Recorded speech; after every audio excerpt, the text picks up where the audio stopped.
Where the fuck do we start with that game of football? My head is spinning. The ending, I have been laughing my arse off since full time about that.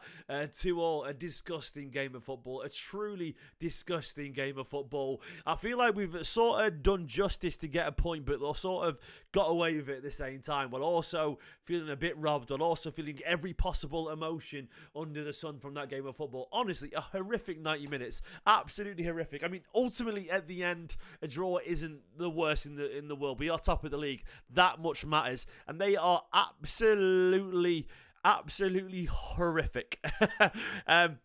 And then someone said, City fans are idiots for the title of the stream. It was a disgusting game of football, mate. It absolutely was a disgusting game of football. He was watching Arsenal defend horribly aggressively while City failed to break it down. It was a horrible game of football. It truly was, man. It was not fun to watch for anyone, surely. And that's not even me criticising Arsenal. It's criticising City too at the same time.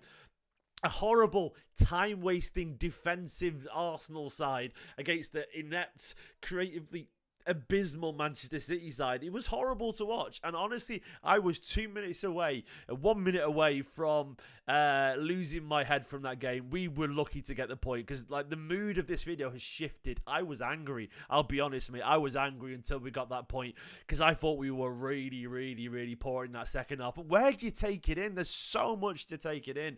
There really is. I mean, a disgusting game of football, but ultimately the narratives from that will be ridiculous at the same time. Like, just insane. Absolutely insane. And I don't think we've won, Osman. We technically haven't won, mate. We drew 1-2, so we've not won. I mean, look, my hatred for Arsenal is absurd. It really is. I think Arsenal probably hate us quite a lot as well. They'll find good reasons to do that. But that was just a game that I would probably argue no one deserved to win, because I'm still annoyed at City in that second half.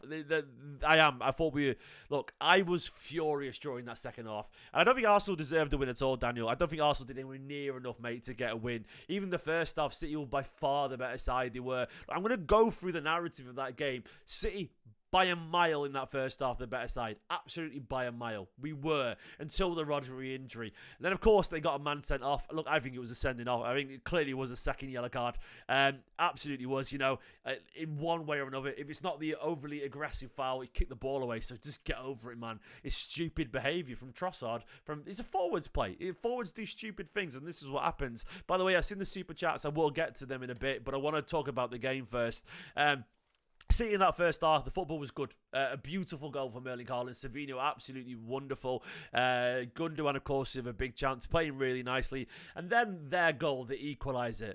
The frustrating thing about it is that ultimately, Kyle Walker feels that Michael Oliver sort of let him down, called him over, then he took the free too quickly from the wrong place, and he was caught out of position. Still, it's a wonderful strike from Calafiori. It's an absolute phenomenal strike. And by the way, if he has a bad game, he's got to be Calamari, right? He has to be, man. He absolutely has to be.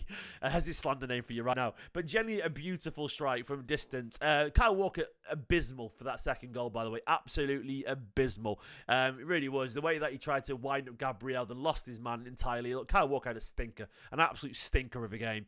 And for me, that first half still was Manchester City's first half. And I think the stats would probably show that as well, if I'm being honest. I think City was still the better side. They had a good little spell towards the end of it. But look, I mean, you've only got to look here to see the momentum of that game. It was all City. Absolutely all City in that first half. Then tremendously all City in the second half. And I don't feel sorry for Arsenal at all about the red card. I don't. I'm sorry. Trossard, it was a really egregious foul. He threw himself into Bernardo right in the back. That's easily a booking if you want to be. Or then he kicked the ball away. Which one do you want it for? Like, you choose, man. And you can moan about the Doku thing, by the way, but it's been proven that Doku was putting the ball back where the referee was putting it. So that was never going to be a yellow card in a million years. Referee was pointing, put the ball over there. Doku just copied what the ref said.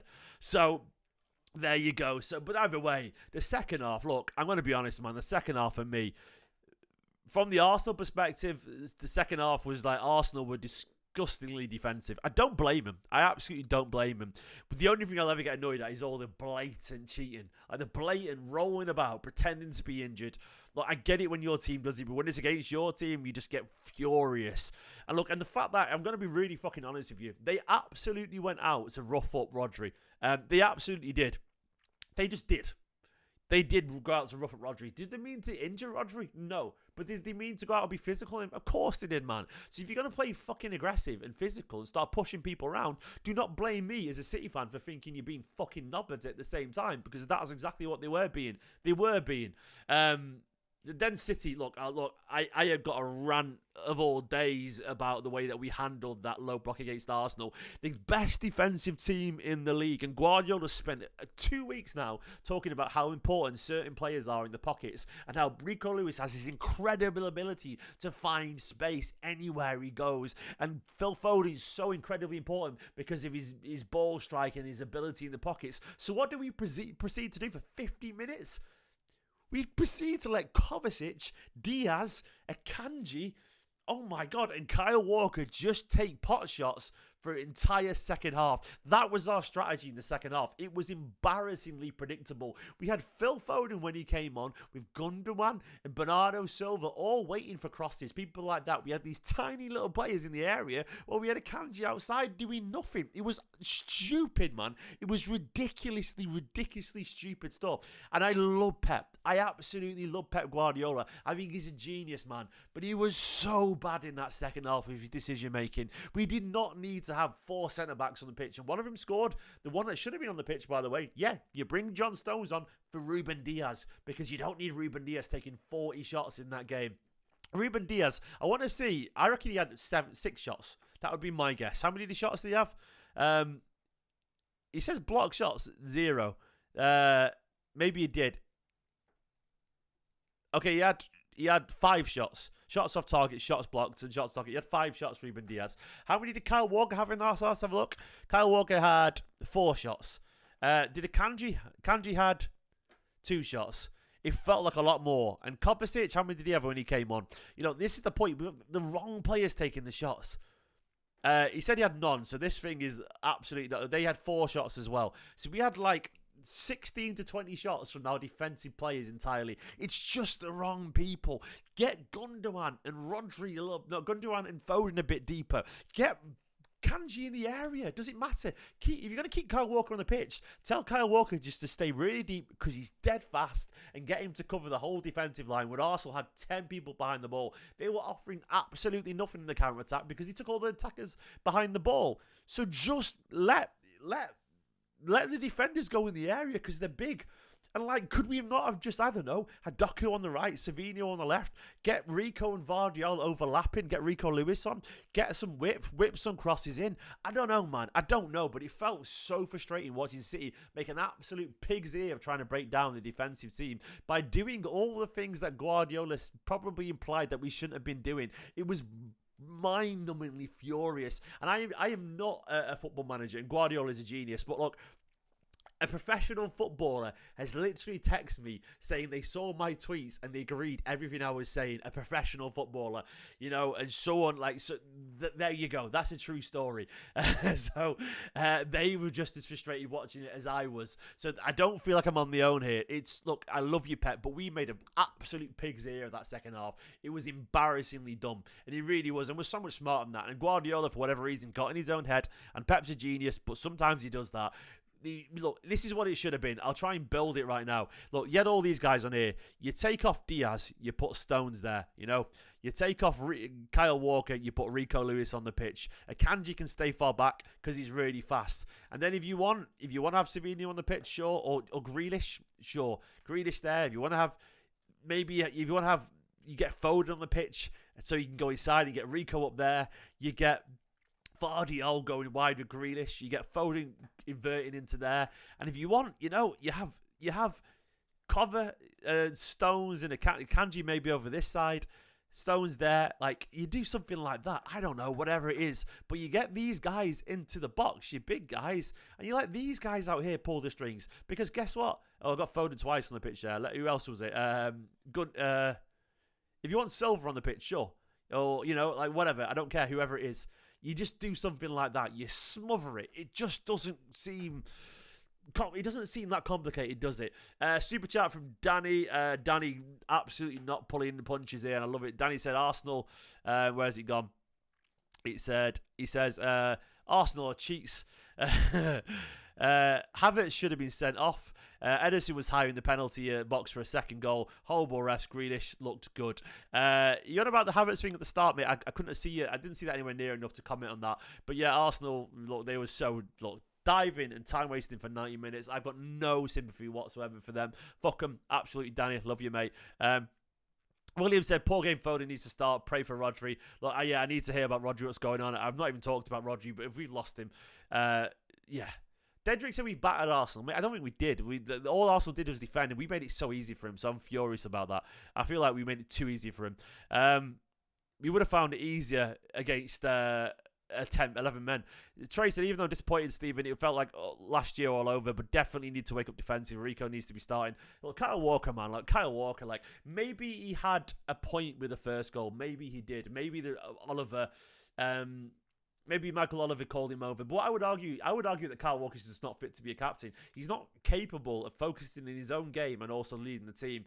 But I would argue that maybe even that's right. It's always down Kyle Walker's side, isn't it? It's always down Kyle Walker's side of the pitch where these things happen. Rico needs to be starting. I agree with Trey.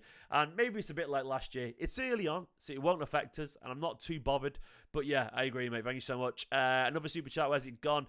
Cassius saying Rico starts for all the big games. He does for me. He's our first choice right now. I absolutely agree, Cassius. Get him on the pitch and get him there permanently. Absolutely. He's a genius and he makes things happen. Cassie says Arsenal lost my respect for Rodri. I'll give you that, mate. Absolutely. Screw him. I'm bored. The way that they went in him aggressively, absolutely. And also, Danny said, Ederson was hugged by Martinelli. Yeah, they're all over him again. They were, absolutely were. Like it's one of those things where you might have a point, Michael, in the sense that I understand the frustration if he's been called over and you let him get back in place. But it's always Walker. It's always Walker. It always feels like he is, if it always feels like it's one of those things where Walker's always comes down his side of the pitch, It always does. It was ridiculous. It was ridiculous how it always comes down his side. It's one of those things where I'm just so tired of his decline right now. It's just too much. It's just too much for him to deal with right now. But my biggest frustration is how Guardiola handled it. He needs to handle that better. We should have won that game, man. I know Arsenal defended really well, but I wanted City peppering the goal with the right people. I wanted Foden and Gundogan outside the area, Let the defenders get in the box. Keep one fast defender deep if you want to. I don't see the idea behind this being sensible. I don't see why you would leave it to centre-backs and everything. Look, ultimately, the goal at the end came from a bit of a scramble. John Stones getting the goal that Man City probably deserved in the end, even if he weren't that great going forward. John Stones, big Johnny Stones of a last-minute equaliser. And look, to be honest, it's funny because even though it wasn't a great goal, it came from the immense frustration that Arsenal will feel about it is really crucial here. It came from Jack Grealish, by the way, making things work. And it came back to Kovacic, scuffed free, and went to just Stones put it in the corner. It's one of those things where, do you know what Haneen just said, by the way? I sort of agree with this. Pep lost his composure in front of Arteta's dirty, filthy game plan. He probably did, mate. He was a bit nervous about it. I think Pep was in his head about this game a tiny bit. And it sort of reminds me how he is a little bit with Liverpool every now and then. But he's got to be... You can tell he's a bit nervous about this game. But ultimately, no, we're going to look at the top of the table. And this is where Manchester City are right now. This is the reality. We're top of the table by a point, having played Arsenal, which is a big game. We've already played Arsenal. We're 2 points clear of them. Liverpool there. We're in a good place. And we've gotten, and we need to see what's going on with Rodri, but we're in a good place. We need to remember that. But we need to have better solutions. I can't wait to see what Pep says. Yeah, and also, Pep, Arsenal's medical team running on the pitch before the ball goes out of play. What the fuck, man? What the fuck? Absolutely absurd. By the way, guys, if you are new to the channel, please subscribe. Give the video a like as well. Absurd. Just absurd. A mental game of football. It's just wild. I don't know what's going on, Rodri. I've got a really bad feeling about Rodri. So Guardiola, this is interesting. So John Stone said it's by his instructions. He said he wanted me to play closer to Erling, higher up the pitch to get more crosses in and hopefully try and win a few aerial duels. He's so interchangeable. Everyone plays the pocket. So fluid in movements. Recognise if someone is in a position to occupy it. And well, yeah, I agree with that. This is what I was saying early on. Like, get the centre-backs near the strikers and needs be. Just get your big guys in the pitch. Like, I would have done something like this. I would have had, say, I'll make a more it's hard to see here. So I would have had Haaland up there. I would have had a Kanji just alongside him. I would have kept, if you wanted to keep Walker on the pitch for a bit of pace back, keep Walker on the pitch down here. Walker the deepest. Gundo and cover there. Foden hanging around here. These two dictating. Something like that. I would have just done that at the end. Guardiola, a little bit of whip with his left foot to cross it. Grealish cutting inside. Akanji and Stones around him for the crosses. Keep Walker further back for his pace. Rico going outside of Foden or whoever. There. Gundo and Kovacic around the edge of the area doing things. That's what I would have done. Or whoever. I just didn't care who it was. I would have done that. We had basically, the amount of times we had this, we had Vardial sort of here, we had Grealish out there, we had a Kanji around here, Walker over here, Gundogan and bloody Foden here. This was Silva out wide over here, and it was just so predictable. Like, he came there, to be fair, Stones, but it was these guys trying to dictate play, and it was just not comfortable at all. It was just poor decision-making from City. As much as I love you, Pep, you had a bit of a mare, in my personal opinion. Look, we got through this game, though. Arsenal will hate us for it, like they've been cheated out of this. I'm sorry, you haven't been cheated out of it at all. You just haven't. It's nonsense. I think 6 on the front works. Well, it doesn't work, but it does work if everyone's in the defence. You just got to get a chance in the defence. You've got to have as many people in the forward box, in the box as they do. They've got like 8 players in the box, and you've got 4. You've got no chance. You have to have 6 up there. And do you know what, Neo? Look, I'm not going to tell you, mate, I'm Pep Guardiola. Obviously not, mate. But it's really obvious that it wasn't working. Anyone who could watch that and say it wasn't working is just not paying attention. Guardiola talked so much about how Rico and Foden are so good in the pockets. And we were just so bad at it. It was so bad at it, but it is what it is. And Arsenal fans hate us for it. They absolutely do. And they hate me for it. They absolutely hate me. I've said fuck Arsenal on Twitter, and I'm getting abused for it, but I don't care, man. I don't care indeed. Guys, I'm going to leave it there. I feel like my head's just gone right now. I'll do a proper video tomorrow on this, I reckon. I can't be asked doing the fan view live tonight, guys. I'm just not in the mood of it at all. I'm just furious.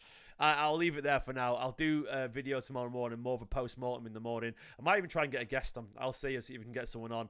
For now, though, in a bit, guys. That was a horrible game of football, but we got a point, and I think that point might be seen as pretty crucial come the end of the season. Arsenal are more pissed off now than we are, and that is absolutely the most important thing, because mood and momentum is everything. Arteta's furious. We've robbed them a little bit of the end. Not robbed them. We got what we deserved, but we'll feel like they've robbed them, so that's all that matters. In a bit, like the video, subscribe. Bye-bye. Fuck Arsenal.